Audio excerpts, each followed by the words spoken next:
বিচারিক শুদ্ধতার জন্য আন্তর্জাতিক অপরাধ ট্রাইব্যুনালে অন্তর্বর্তীকালীন আদেশের বিরুদ্ধে আপিলের বিধান রয়েছে বলে জানিয়েছেন আইন উপদেষ্টা ডক্টর আসিফ নজরুল।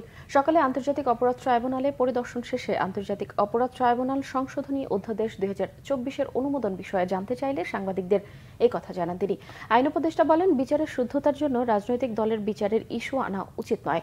সবার সঙ্গে কথা বলেই এমন বিধান করা হয়েছে।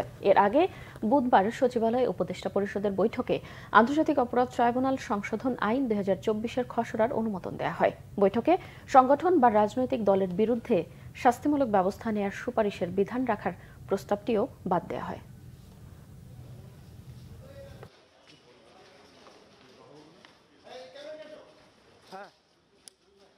সবাই মিলে চিন্তা করেছে যে এই বিচারের শুদ্ধতা রক্ষার জন্য রাজনৈতিক দলের ইস্যু আনা উচিত না। তো আমি কালকেই বলেছি, এটা বিচারের শুদ্ধতার জন্য করা হয়েছে এবং খুব সীমাবদ্ধ ক্ষেত্রে।